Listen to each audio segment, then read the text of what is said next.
Our next question was sent in to CornyDriveThru@gmail.com. There is no name attached here, but there is a tweet attached.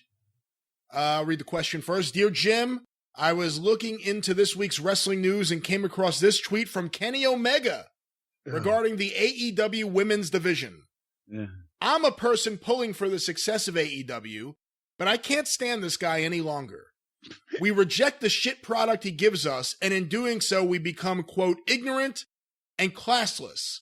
Any thoughts on this? And I'll read you the tweet, Jim. Oh, well, yes, because I need that information there. Kenny, I guess, did a Q&A on Twitter, taking questions from various fans, and one of them, Rob, wrote, what do you think of the criticisms of the women's division? And Kenny replied, lately, most criticisms, in quotes, I read are incredibly ignorant. Depressing the amount of fans that have absolutely no class. That being said, I do try to sift through them to get to actual constructive criticism. So any thoughts on Kenny saying that the criticisms of the women's division have no class? Or the criticizers, I guess. The criticizers, yes.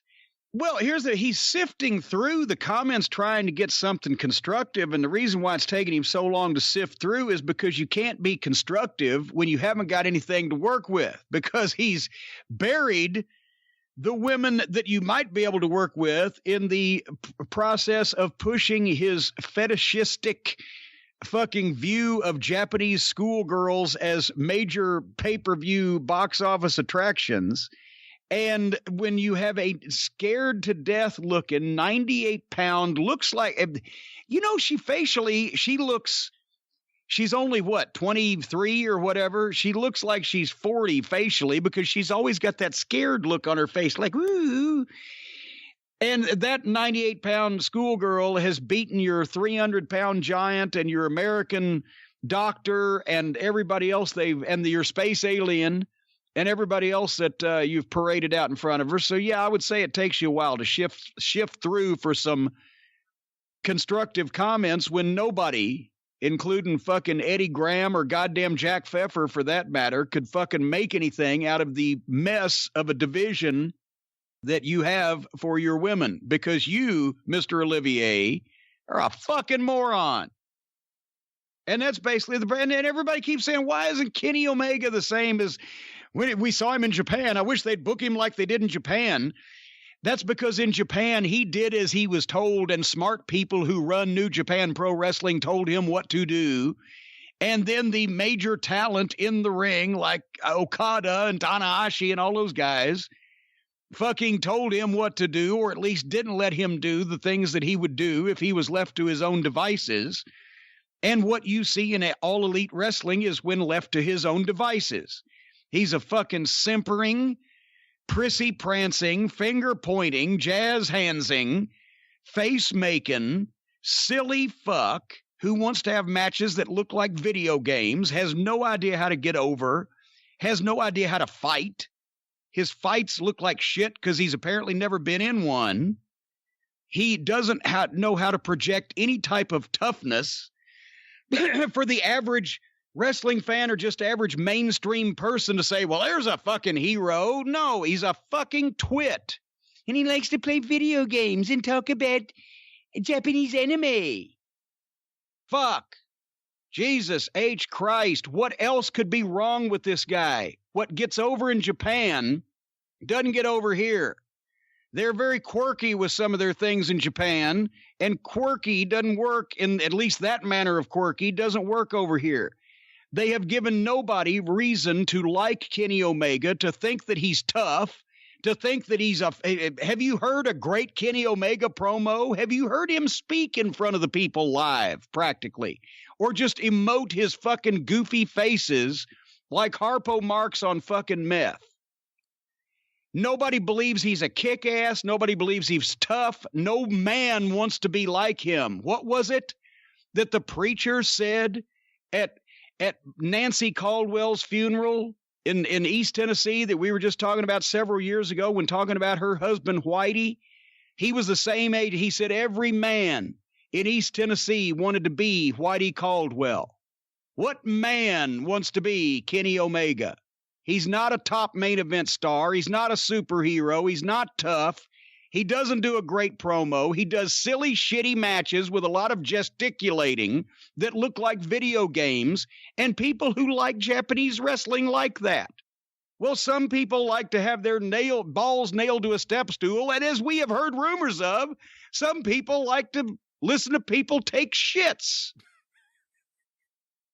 Somebody likes everything, but Kenny Omega is not a United States of America main event, pay-per-view, box office attraction, professional wrestling star, and somebody changed my mind. And if he becomes that, I will admit it.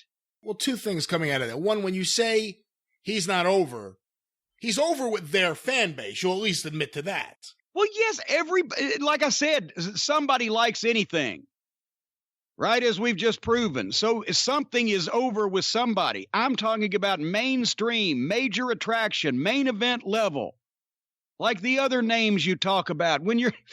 That's what has been so insulting to me when I look at this fucking clown's fucking phony matches. The greatest wrestler in the world, some people call him. For fuck's sake. Ric Flair, Steve Austin, fucking Kenny Omega. It'd be the same thing as looking at The Miz standing in the ring with the fucking Rock and Stone Cold. Who's this child, except at least Kenny Olivier is more physically appealing? Maybe he should be a ballet dancer. He's got a wonderful physique, right? Or a trapeze artist. Or maybe he could do, the fucking Mikado or whatever. That's his speed. But as a professional wrestler, what the fuck? And as a booker, what the fuck? Well,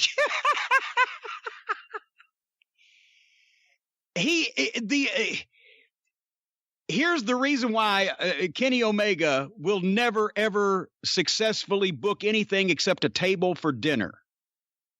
Because he started in the business and he grew up in the business wanting to put on performances instead of being real. The exact antithesis of the mindset you need to have to be a successful booker, because the booker's goal, the booker's job, the booker's aspiration is to come up with an angle that people will actually believe, and that will sell tickets. When you've already established yourself as just a phony clown show bullshit artist, you can't think like that. So Kenny Omega will never be able to book anything. If you were Tony Khan, would you be upset? I mean, you spent money. If I was Tony Khan, I'd be in fucking Hawaii. I would have Castle Cornette airlifted to fucking Kauai, and none of you would ever see or hear of me ever again. Hey, I hear you. If I was Tony Khan, I'd own the New York Mets. But if you were Tony Khan in this situation, and Kenny Omega was one of the main guys that you signed for AEW, would you be upset with the way he apparently wants to be used, and the fact that he got a haircut, the fact that he doesn't seem to have the charisma that he had in Japan, the fact that you're not getting the new I forgot about the hair. Forgot about the hair, too. At least he looks like... That's probably because everybody was tweeting out the Harpo Marx pictures. But you're not getting the New Japan Kenny Omega. If you're Tony Khan, if you're the guy hiring him, are you upset about that? No. I would be upset at myself because I was stupid enough to fall for a smoke and mirrors presentation that had made a guy a star in one fucking atmosphere and in one culture that could not translate anywhere else when left to his own devices. I would be mad at myself.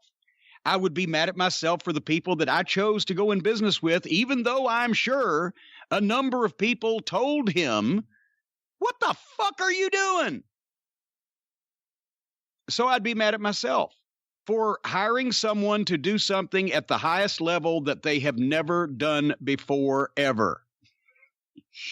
Now, if I had been one to counsel him, let's just imagine that I said this. I said, yeah, tell the fans that this company is going to care about the wrestlers because that's all the rage these days. That's why that their shows...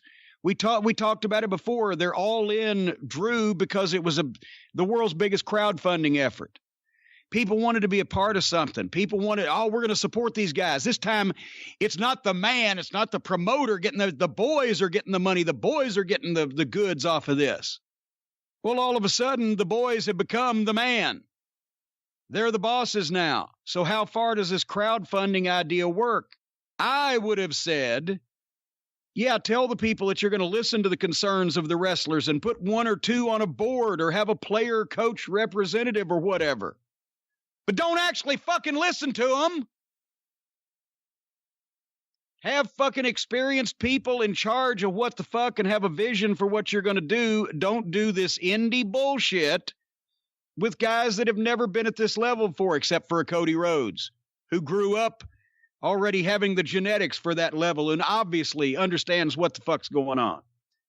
The rest of the fucking play wrestlers, humor them a little bit, but goddamn, don't really make them legitimately one of the bosses. Fuck. You know, I've heard it said that AEW wouldn't have happened if Tony Khan wasn't able to sign Cody, the Young Bucks, and Kenny Omega. But now, several months into it, if the Young Bucks and Kenny Omega weren't there, do you think it would hurt AEW? Well, no, because the same people would watch independent wrestling with a big budget as they are now. And that's all they're going to get, because a lot of those guys don't know how to get over. Jericho will do what he can, and Cody's getting over. And MJF can talk himself over, but, you know, at the same time, if it's not a hot program, just because you're one of the best things on it, doesn't necessarily make you hot. It would have been best if there was a choice of starting All Elite Wrestling with the Young Bucks and Kenny Olivier or not starting All Elite Wrestling. It would have been best for wrestling to not start All Elite Wrestling, because they had one crack in this generation at a television network of that magnitude going to take a fucking flyer at wrestling. And that you probably one crack in this generation at a guy with that much money willing to back a wrestling company and those contacts. And it's a shame it was wasted on these fuckers that ain't going to be able to fucking capitalize on it, which has been my problem all along. This is it. This is the chance we had, and they're going to fuck it up because they're outlaw and they don't know what they're doing. And Kenny Olivier got the impression he was a star because he lived in Japan and was in that bubble. And I guess, you know, the people that like anime and play video games, there's probably more of them over there in Japan where they started the shit than there is over here in Des Moines. And then the Young Bucks, come on, fucking seriously, give me a goddamn break. It's, yes, I used to like every so often on Ed Sullivan when he would bring out the fucking guy that spun all the fucking plates. And that was fun as fuck to watch when I was a kid, spinning all those plates. It was amazing. But you know what? As you grow up and you see it a number of times, you realize he's still spinning the same amount of plates in the same place. And that's what the Young Bucks have been doing since before they were losing their hair, was flipping and super kicking around and doing a bunch of phony bullshit to get themselves over at the expense of the business in general. And that's what people are finally seeing now that they're on national TV and expected to hang with the big boys. Who the fuck are these small children playing wrestler on my television? And who have they gotten over on AEW TV? Well, they've put over a bunch of people. They just haven't gotten anybody over because nobody gives a shit to begin with, except the people who were already into them. It's enough to make them some money, but it ain't enough to start a wrestling promotion off of, because people who are actually going to watch pro wrestling in any significant numbers have to fucking either believe in somebody, not the business itself, but somebody on the program, Stone Cold Steve Austin, or even Chris Jericho. But they also have to fucking understand the matches, know who the fucking stars and who the underneath guys are. And they also have to be drawn into the fucking personal issues, which obviously are the thing that draw money in wrestling, rather than all these goddamn flips that they've buried every move. They've killed off every finish. Nobody can ever get over with a fucking athletic move on All Elite Wrestling at this point right now, ever, because they've done them all in the first 3 months. And that's all they know how to do, because they're indie fucking wrestlers. And the reason why Cody's getting over is because he's a step above them and he knows what to fucking do. And he looks like a grown adult athlete. And he knows how to book himself. And he knows how to talk. The rest of them are playing. It's playtime for them. It's a fun, silly business that they play in. And then they go play video games. The goddamn fat mask fucker in Dork Odor. Somebody sent me a thing where he did a guest column in a video naming his 10 favorite video games. He's middle-aged. I was watching him wrestle 12 years ago in Ring of Honor. He's got to be in his fucking late 30s, and he's created his gimmick off of fucking video. It's an entire club of video game players, i.e. people who never go out in the real world to see what the fuck's going on. Well, that's not every video game player. I play video games. I don't think you could label everyone who plays video games with that. If you play video games to the extent that video game magazines ask you to name your top favorite video games, and you have taken a goddamn video game personality and put it into a professional sport of which you are allegedly a professional athlete in, you're too fixated on your fucking video games. I'll agree with that second part. All right.